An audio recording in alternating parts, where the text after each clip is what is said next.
Right, well, moving on now, because around 50 pub landlords say they will ban Labour MPs from their venues amid a backlash over the steep business rates hikes that they warn threaten their survival. Well, joining us now from the Goat's Head pub in Stafford is GBNews' national reporter Jack Carson. So, Jack Carson, tell us more. What are the publicans saying there? This important interruption is brought to you by ExpressVPN. Protect your money and your identity. Click the link in the description or scan the QR code here to get ExpressVPN right now and save up to 73% on annual plans today. Right, let's get back into it. Well, there is a real industry-wide worry, particularly around business rates, other costs that they're now going to get on the back of this budget from Rachel Reeves, of course, that we got a couple of weeks ago here in the Goat's Head in Abbots Bromley. It's been here since the 17th century. In fact, Dick Turpin apparently even stayed here as well. They're getting ready for Christmas with the beautiful decorations, but does it feel like Christmas for landlord Ian Hillman? I mean, what was your reaction, to the budget? Lots of different measures announced there, particularly, alcohol duty going up, national living wage as well. I mean, what was your reaction to the budget? Well, we've been campaigning since the spring budget, for help, and they've done the complete opposite. Minimum wage up, national insurance up, rateable values are up. It's all going to impact costs here at the pub. And this place is right in the heart of this village. It's right in the heart of the community. How important is a pub to its local community? Oh, it's massive in rural locations like this. It's the hub for everything. You get local groups that meet here, you get friends meeting for drinks, occasions, christenings, things like that. So it's vital we keep hold of this, these traditions. So you mentioned there business rates, national living wage. What are the impacts going to be then? What do you think you're going to have to do to try and mitigate it and survive through the next year or so? Well, your alcohol duty's gone up as well, so you're going to be looking at 5 pence on your pint probably. Your rateable value across the 4 pubs in Abbots Bromley, it's gone up an average of 61%. So it's going to be huge cost to the businesses, and it will mean fewer hours for staff, increase prices at the bar.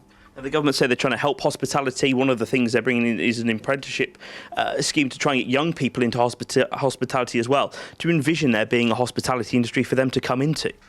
Probably not the way it's going, no. Hundreds of pubs have closed in the last few years, and when all these changes come into effect, it'll only be the case for, sadly, a lot more. So what does the government need to do? What do they need to do to listen to you guys, to improve, business and the future for pubs like yours? I mean, we don't want handouts. That's not what we're asking for. We want a level playing field. We need a reduction of VAT to, compete with the supermarkets. We need help with national insurance. We need help with our energy bills. But it's the only way that we're going to make a pint affordable and keep these places open. All right, Ian, thank you so much for joining us. Of course, landlord here at the Goat's Head here in Abbots Bromley. Really, interesting to see here just how easy it could be, really, to help improve the worries that this sector are currently having. All right, Jack Carson, thank you very much. Well, joining us now from the Melbourne Inn in Derbyshire is GB News national reporter Will Godley. Will, thanks very much for joining us this afternoon. How are the publicans getting on in Derbyshire today?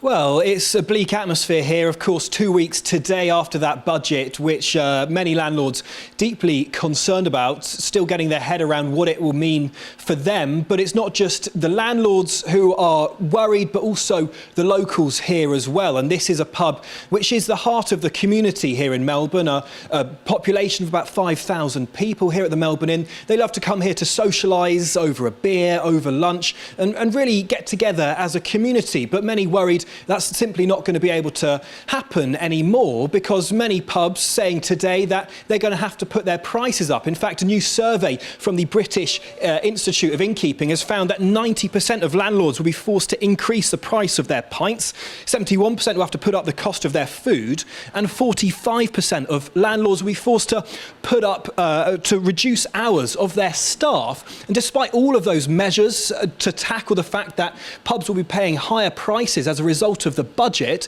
less than 1 in 10 said they would make a profit next year, and that's causing a lot of worry to the community here. Let's speak to Andrew, or Bengo as your nickname is here in the pub. This has been your local, hasn't it, for 51 years. Why is this pub so important to you? Well, it's somewhere to come and socialise and meet all the people in the town and have the crack and generally find out what's going on and enjoy ourselves. But sorry about that. Someone's realised you're on the telly. But of course, as you turn your phone off, we're hearing from pub landlords saying they're going to have to put up the cost of their pints in order to deal with the impact of the budget. How do you think that will impact pubs, having the prices of pints go up? Well, there'll be less and less people come out. I mean, you've only got to look around now. The pub's not full now, and it'd be even less people coming out because, you know, it's the way it's going, isn't it? It's, you know, it's expensive for a pint now. If it goes more and more expensive, we're just not going to be able to afford to come out.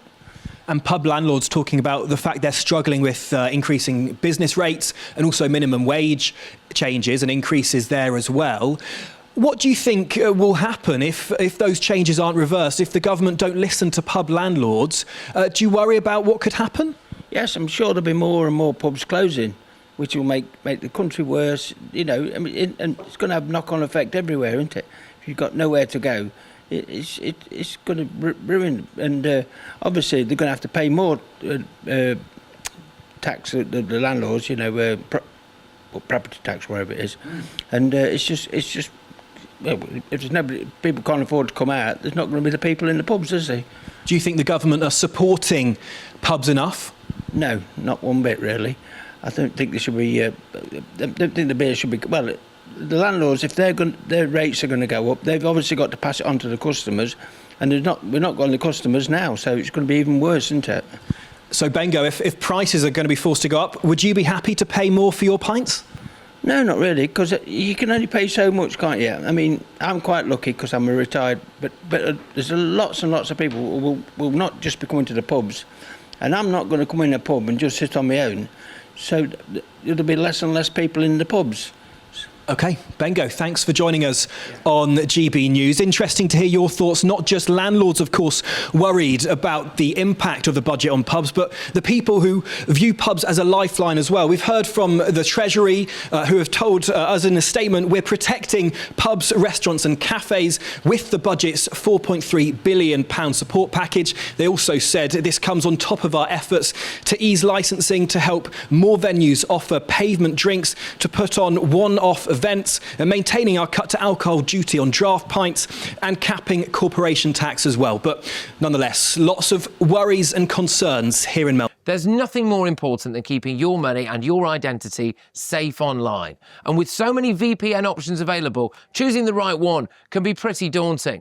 But this video's sponsor, ExpressVPN, is making the choice easier for GB News viewers. ExpressVPN is offering up to 73% off, plus 4 extra months free. That's top-level security from just £2.49 a month, and you're covered by their 30-day money-back guarantee. So just click the link in this video's description or scan the QR code now. Remember, when you're online, you are often sharing personal data, so hackers can steal your information, your passwords, your photos, and your bank details in just seconds. But ExpressVPN encrypts your connection, making it virtually impossible for hackers to access your personal information. So why choose ExpressVPN? Well, it couldn't be easier to use. With just one click, you are protected. And ExpressVPN uses military-grade AES 256 encryption, which is the same standard trusted by the US government to guard their classified information. With their new tiered plans, you can protect up to 14 devices at once and manage passwords securely. Live chat support is available 24/7, and it typically connects you in under a minute with a real person. Click the link in this video's description or scan the QR code to get up to 73% off ExpressVPN plus 4 extra months free. Start protecting yourself today with ExpressVPN. Look, joining us now is Labour MP for Brent West, Barry Gardner. Now, Barry, pubs have to pay, they pay alcohol duty, they pay VAT on most of their sales, unlike supermarkets where it's obviously zero. They pay business rates, corporation tax, they've got the NI hike, which they've had to deal with, and the employment bill, which will be coming soon, which will also be an additional cost in a sense. Do you think perhaps these publicans are right to just ban Labour MPs from their pubs? Well, look, let's just look at one of the biggest pub chains in the country, Wetherspoons. Their pre-tax profitability last year, in fact this year, to 2025, rose to 81.4 million from 74 million. Okay, that was the largest rise in their profitability they've ever had. So the idea that these pubs aren't making money seems to be belied by their profitability.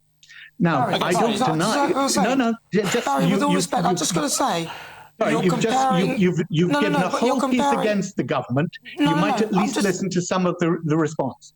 I do hear you, but I'm just saying that you're comparing Wetherspoons, which is a huge chain, to kind of there are little pubs, and that's the point I make. I don't want to interrupt you. I just felt that was a slightly. Let me make the point about the little pubs then now, because it's important to understand here that there was temporary business rate relief for those pubs that was put in place by the last government during the pandemic. Now, we supported that, the Labour Party supported that, and it was the right thing to do to help those smaller pubs through that crisis. But it was a temporary measure. So those rates were always going to come back, to the level that they should be without that rate relief. And there's also been a revaluation of the rates. Now, that means that actually, of course, their rate bill has gone up. But what the government has done in order to compensate for that is to say that no small business will pay more than £800 more in their rate bill, and the smallest properties. And there's a 15% cap on the increase for the larger ones, the ones like Wetherspoons, who have made millions of profit off their 2.13 billion revenue turnover. So, I think you have to see that what's happening was always going to happen. It's the result of a temporary facility to help people through the crisis of the pandemic. And the government has realized that still means year on year, it's a big rise for those pubs, and they put £4 billion in place to try and sort that out by giving those cap business rates at the moment. But more than that, the government has then said, what we're going to do is we're going to change all those rules and regulations that the Tories had around pubs. So, the rules that said you might not be able to allow food to be served outside, that you might not be restricted in the events and the music that you could have at pubs. And so what we're doing is we're opening up that as well. And if you look, that's all part of this pub in the hub, pub is the hub rather, which we're trying to get particularly for rural communities. So actually, there's a lot going on that's really positive for pubs. And when you look at what the government's done, it's accepted. There was a temporary measure that comes to an end, but we're helping people make that transition back. Barry, why did it have to be temporary? Because a lot of these pubs will say, we were struggling during the pandemic and even in the period of recovery afterwards. Hospitality venues are closing every single day. Really, you say it's really inevitable. You say it's inevitable that it'll have to rise again. Well, it does cut it. You should speak to these publicans. It certainly cuts it when they speak to us about these concerns, Barry. They say that this return to the business rates that were there before the pandemic is not good for them. I mean, surely there can be some flexibility, recognising that actually they still need that sort of business rate support. You've just ignored everything that I've said. I haven't. I've heard what you said. I've just told you how there is flexibility. An £800 cap is still quite a lot of money. Talk over me if you like, but it's not a great interview if you talk over me, right? I've just told you how there is flexibility. They said, yes, of course, it was going to come back. It was always a temporary measure, and the landlords knew that, and they appreciated that. But when it does come back, the government has been flexible by ensuring that these increases are going to be capped now at £800 for the smallest pubs, that we're looking at, and the 15% for the larger ones. So there has been flexibility. This idea that the government doesn't care, doesn't know what's going on, and isn't doing anything is complete nonsense.